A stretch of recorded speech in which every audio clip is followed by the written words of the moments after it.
is going to be around urgent action. So, how do we really create urgent action with our team members and really even with ourselves? So, before we get started, I want to just take a moment. If you are watching from our Flip the Switch community, go ahead and drop in the comments maybe an area that you've been flipping the switch. So let us know a little bit about you and maybe how you've been flipping the switch.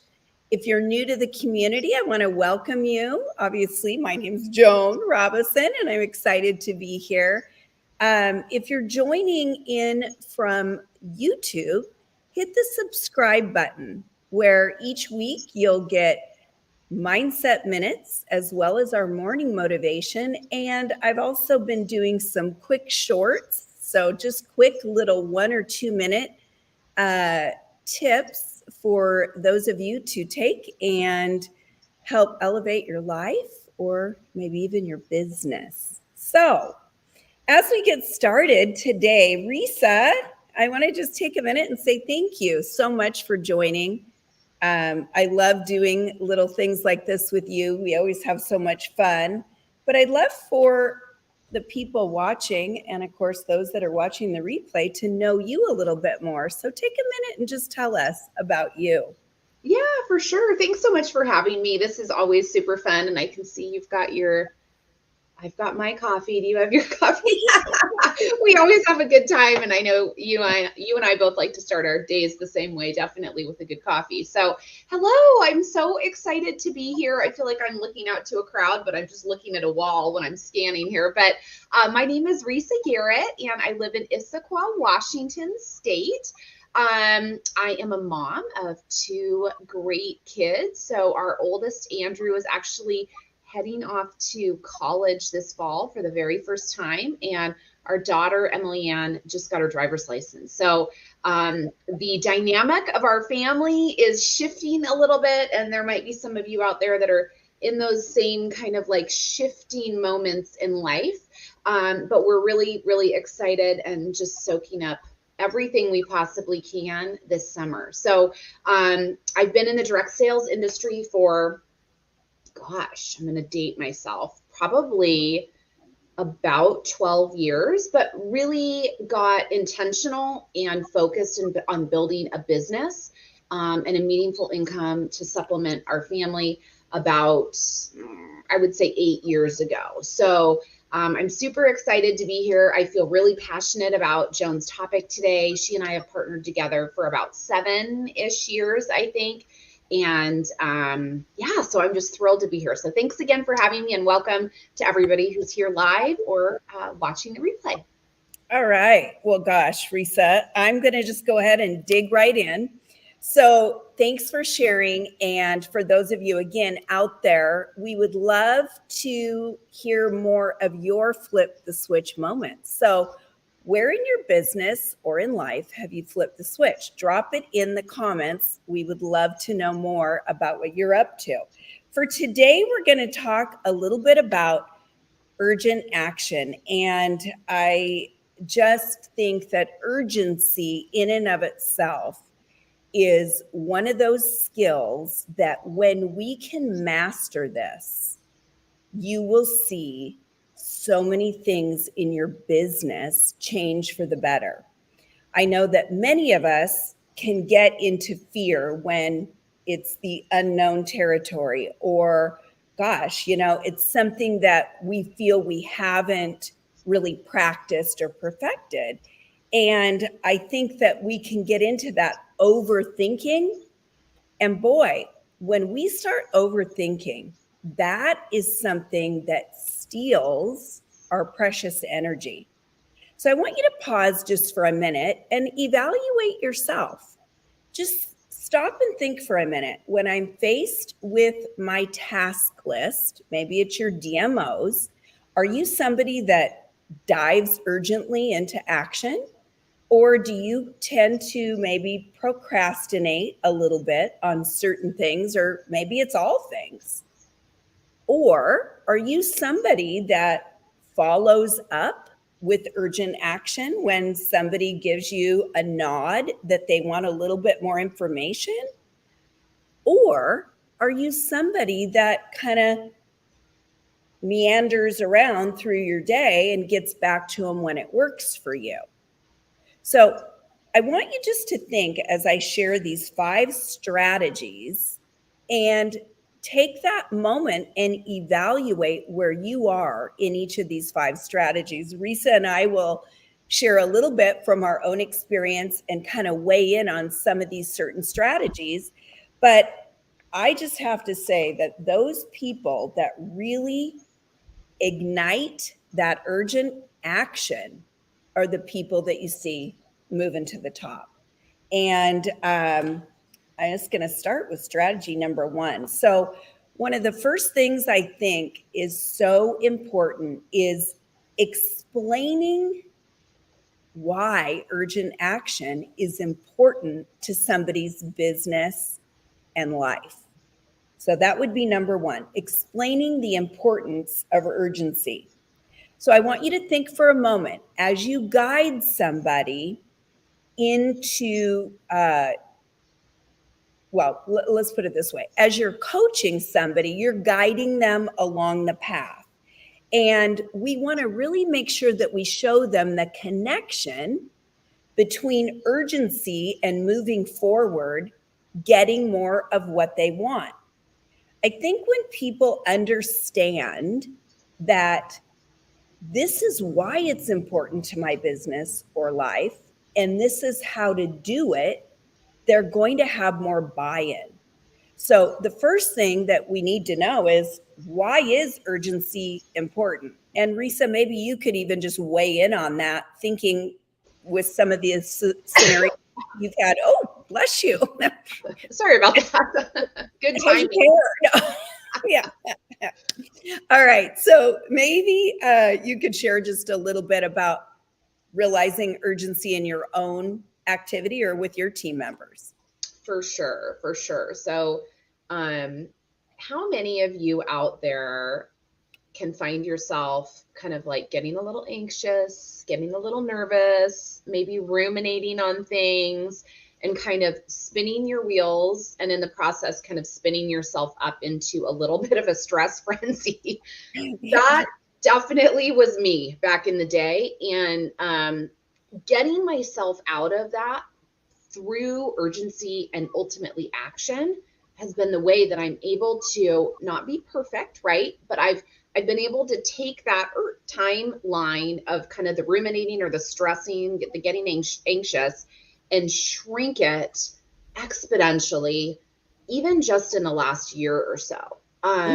And what I've found is I've gotten better and better about kind of identifying and calling myself out. And my husband's really good at it too. He's like, knock it off, go do something. You know what to do.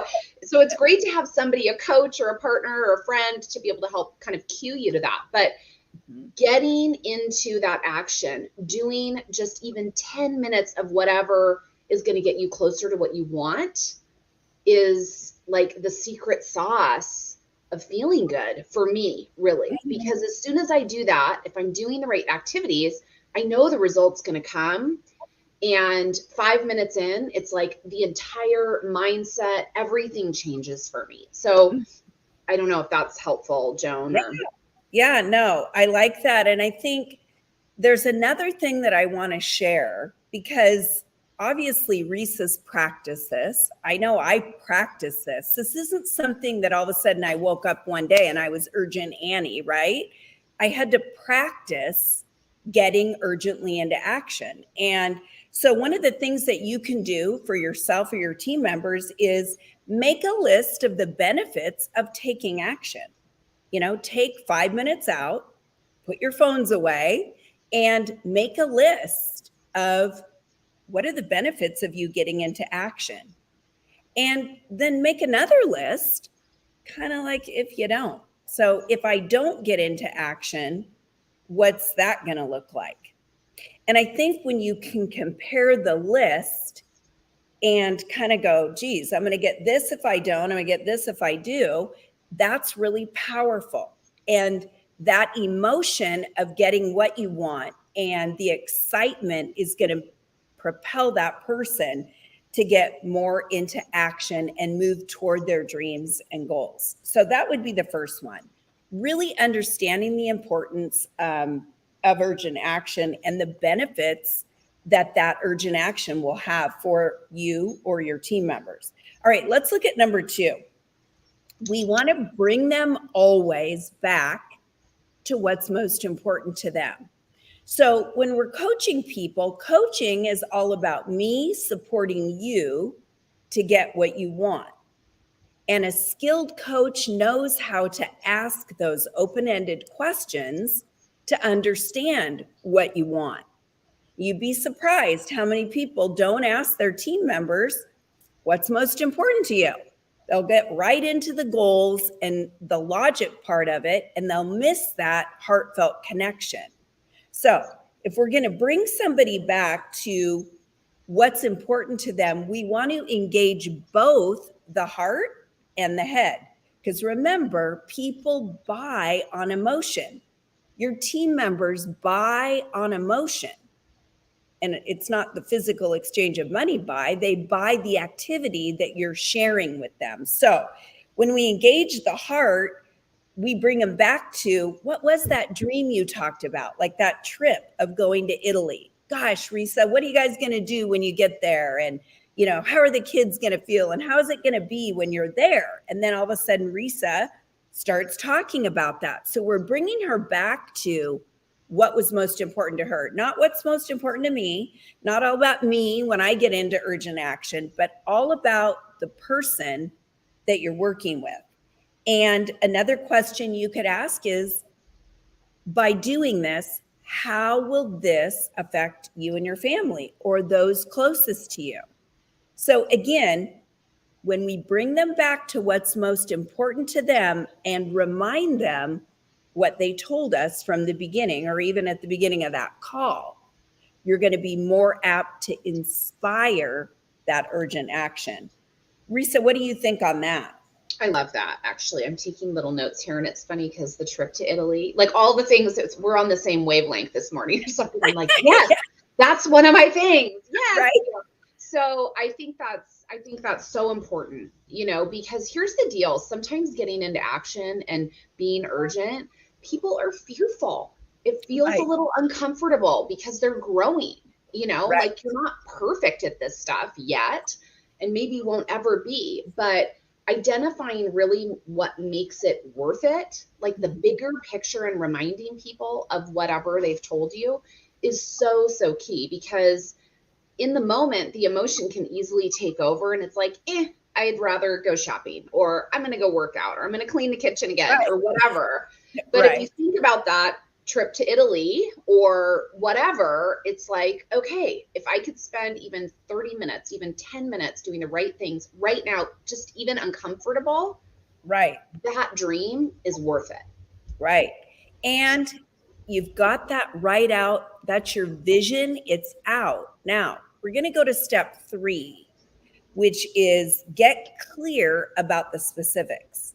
So oftentimes what I see is there will be that personality style that has the big dream, right? They've got the dream. They know where they want to go, but they can lack discipline around the specifics that they need to do on the daily, on the weekly, that add up to the months. So as a coach or a leader, we're going to bring them back again to some of the specifics that they need to be focused on in order to get to that big picture dream. So when we're planning a trip, right, we have to know the destination, and then we fill in with the specifics. So as you're working with your people, we've got to know, what do they want? What's the end game? We talked a little bit about this, but the first thing that we do is then help them break down a strategy or create a roadmap. So think about, what are the first things that we need to do in order to get to the bigger picture? And for most people, it's going to be, if we're talking business, it's going to be around sales, and recruiting. So if we're focused on our sales and recruiting, at the end of the day, I have been doing this a little while now, and I've seen that it all starts coming together, right? It all starts coming together. I get the points that I need for the trip, maybe that I'm earning with my company, or I get the points that I need to move up the leaderboard. I'm making more money. So we've got to build out a strategy. And another question that I think, again, as a coach, that's really powerful is saying, what do you want to overcome? How do you see yourself moving through this? And then be very clear and specific about the steps. So you might say, gosh, what is the first step that you'll take today? What are the steps we're going to take by the end of the week? You know, what are we going to do this month? What do you want to accomplish this month? So as you can see, what we're doing is we're putting the ownership back on the coachee, the person you're working with. It's not about me and my timeline, it's about them. So Risa, how would you kind of relate to the specifics of igniting urgency? How do you do that yourself or with your team members? Yeah, so once we are clear on what the end goal is and why it's important to them, the big picture, I love to break it down, you know, kind of how you're talking about it, you know, what do they feel good about? You know, what maybe skills, confidences, experiences do they feel like they need support in? I think a really big thing to identify is, you know, what are they willing to do daily to kind of build to that weekly, monthly, quarterly, annual kind of goal? Because people's schedules, I mean, the beauty of a business like this is that we get to fit it into what we've got. We might need to carve out time to be able to achieve what we want, maybe a little more than we initially thought. But getting really, really clear on that, and then helping to also identify what the liabilities are to their success. You know, something I love to ask is like, hey, what are some things that would maybe prevent you for getting those daily minimums done that are going to get you to Italy with your family? You know what I mean? So that really helping to map things out. Yeah. And that is so important, because I think sometimes we don't often think about the distractions. Like, what really are those distractions? I know for me, I'm constantly self-coaching myself and disciplining myself to, you know, get the blinders on, turn the phone over, put the freaking phone in the drawer. I mean, I have to go through all these different little things. Yeah. Because when you work from home, it can be distractive. And I can look over and think, oh, I like to throw that load of laundry in, or it sounds kind of good to, you know, have some chicken salad right now, or whatever. But anything but do the thing, especially if it's uncomfortable. So, okay, I'm going to move on to number 4. Number 4 is put a timeline on every action. And I think that if I could train people to put a timeline on every action, boy, we would be getting a lot more work done, and so would our team members. So I know for me, I hire coaches literally not so much as I need so much help with the inspiration or anything, but the accountability, because I'm just like everybody else. I can get, you know, off onto that. And if it's too uncomfortable, like you were just making the joke about, you know, cleaning my kitchen again, because you know me, it's like I can go in there and start doing something that feels good to me, and stay away from the stuff that's a little bit scary. So if we've got a timeline on every action, I want you to think for a minute how your business and your life might level up by just doing that. So I want to get a little specific on that. I'll give you an example of what I'll do with a coaching client or a team member. I might say something like, okay, Risa, so you're going to go do 25 reach outs. You said when? You know, and then Risa says, today. Great. And let me ask you this, and I make a note of it right in my notes.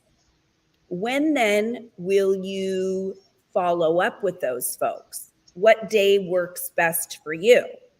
And Risa tells me, let's say Friday. And then I'll say, what time Friday do you want to get back to me? And I write it down. Now, notice everybody that's watching, and those of you that are watching the replay, this is specific to a timeline, and Risa is the one giving me the information. So, see, I don't ever have to feel awkward about working with this person.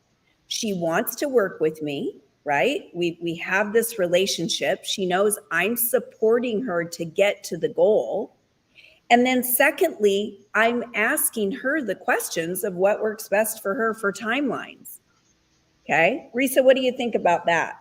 I love it. Yeah, I think it's super, super critical, because unless we break it down to that very specific level and are in agreement, I mean, my opinion is like, rarely is it going to work unless you've got somebody that just is so self-motivated, that they're just going to go for it.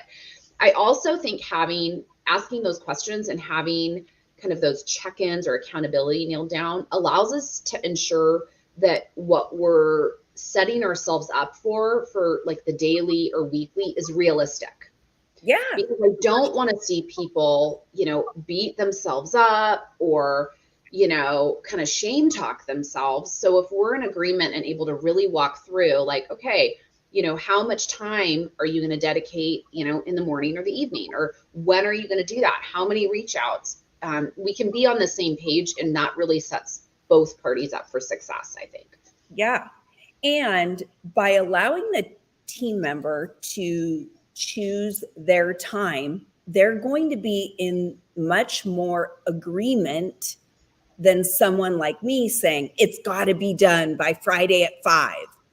That doesn't feel as good as, gosh, you tell me, when does that work for you this week to have that complete? Now, notice sometimes if I see that somebody might be in a lot of fear, I'll give remember, you probably heard me just say this week, right? So I'll give kind of a parameter if I know they might want to try and tell me 2 weeks or something like that. So again, how will you get this done? What time, what day will you get this done? What's best for you? Those are questions that are so powerful. All right, let's move on to number 5. So this one's a little different. And again, go to my blog, joanrobison.com/blog. You can get some more specifics, but asking questions that match their style. Now, I thought I would just take like heart and head for a minute. So you're going to have team members that are more, let's say, head driven. Now, some of you are going, what is that? Well, head driven is more the logical side of the brain. So these are people that think more in numbers, goals, task oriented, not as much on the emotional side. Okay, the heart-centered people are the people that love the people, they love the conversations, they're all about the warm and fuzzies, they're all about the fun, but they're not as skilled or practiced in the tasks, in the 1, 2, 3s. So as a great coach and a leader, we have to combine the two. So if we're looking at those styles, and let's say that we're helping a head person, we've got to help them put some emotion to their goal. So the strategy might be, we're going to show them or ask them questions around the emotion. That would be the strategy. And it might be something like, how will achieving this trip to Italy, achieving this goal impact you, Risa? And then Risa tells us, well, gosh, that's going to make me feel this way or that way. We could also say something like, how will it feel to you having accomplished this goal? And that gives her time to process and think about the feelings that she's going to feel having accomplished this. Now, the head-centered person, or I'm sorry, that was a head-centered person. The heart-centered person, the warm, fuzzy person, they like the people, they like to talk a lot and all these things. The strategy there is we want to help them even take the first step, right? And this would be also either group that is in fear. Sometimes just one step of action is just hugely profound for them moving forward through the whole thing. So we want to help them with steps and strategies. So this might be something where I say, hey, what's the first thing you're going to do today? Or tell me, what are the next 2 things you're going to do to get right into action? All right. So Risa, how would you kind of talk a little bit about that? Kind of matching the style of the person and helping them see the other side to create a little more balance. Yeah, no, I think that's really, really important. And particularly for the person that's on that kind of heart side, that just even getting started, I oftentimes will even just start. Well, with both people, I think it's important to do very bite-sized kind of accomplishments in the beginning. Like go off and, let me know when you've got this one thing done and let's celebrate it together. Or, go off and kind of let's get these 3 things done and let's celebrate it together. So I really like to kind of stay in that linked arm, close contact, just so we can celebrate the wins. And then also, if we're getting stuck or anything, that line of communication is already open. So, and I think that, it's really great to kind of match your person's personality or whatever is kind of innate to their work style, complement it with, pulling them to the other side, I guess, a little bit. Right. Yeah, I love that. Okay. So let me recap real quick. We went over 5 different strategies. So we talked a little bit about explaining the importance of urgency and getting into action. We also brought the people back to what's most important to them. We looked at getting clear about the specifics and putting a timeline and action together with every bit of action, or putting timelines to your action. And then the last thing we looked at was obviously matching personality styles. Before we close up though, I want to talk a little bit about when fear gets in the way of us taking action, what can happen. I want to share a lesson that I learned. And this wasn't, it's something that was just, gosh, I still remember it like it was yesterday. So always at the end in my first direct selling experience, I was in more of a party plan type environment. So we went out, we did the parties, and at the end, I'd been doing this about a year, and I would get the people lined up, and at the end, the point of sale, I would kind of decide, like, am I going to ask her about the business or am I not?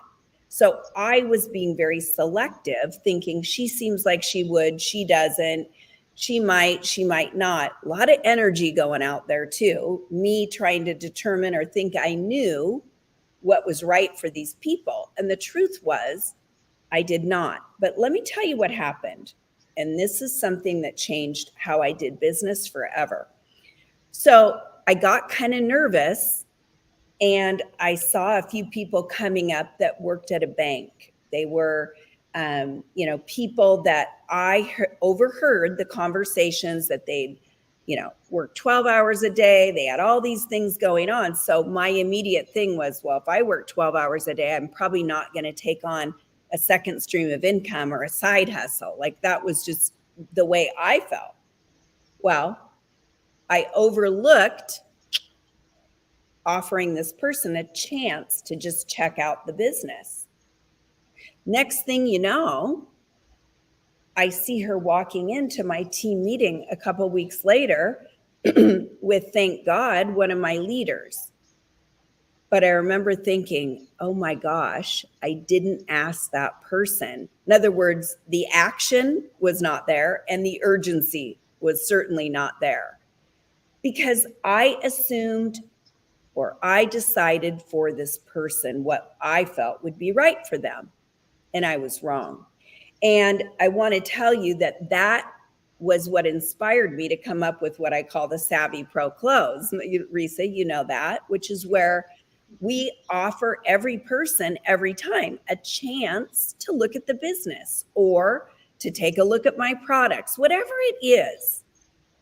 But I don't miss anybody anymore because that happened to me. And I felt actually kind of bad, because later what I found out was this woman actually needed an extra $600 or $700 a month to pay for her disabled child's medicine. And she was looking for a way that she could do this in her own time, on her own terms. So that impacted me. And it really made me realize that, wow, I have got to move through my fears when it comes to urgency, when it comes to action, and remember that it is true. The early bird does get the worm. It is true that those that move more quickly toward serving someone are going to get more yeses than those who don't. So I say that to you, and Risa, you might have something that you want to kind of wrap up on around that as well. But that really spoke to me. And then I started really recognizing people that took action, people that were urgent. And you know what? They were the people that I was aspiring to be like.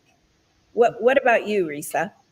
Yeah, I mean, I think that's such, I remember you telling me that story for the first time. I think it's super powerful because so often we can just get in our own way by making assumptions or allowing that fear to kind of keep us stuck, or only doing 50% or 80% of really what our job is. And our job is really to serve people and offer them everything that we've got to offer: products, business, partnership, coaching, our time, whatever.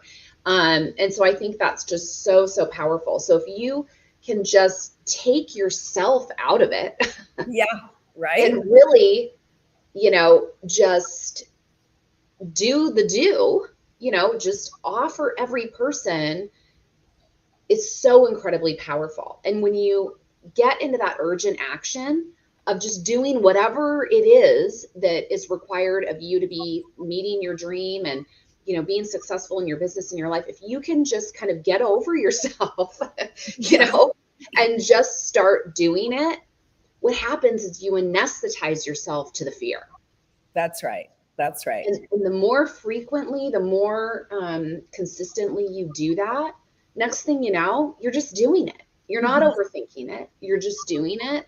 And that's when things start to really flow. That's when you start seeing real success. And that's when things can get exponentially more fun and easier, I think. That's right. And I want to just echo what Risa said. The fastest way out of fear is to take action. And why not take it urgently? Why not take it like, wow, that gal's on the ball. That guy's on the ball. They care about their people. They're moving mountains for their people they're serving. And don't you feel so much better when you're in action anyway, rather than sitting there thinking about all the fears or what could happen or what couldn't?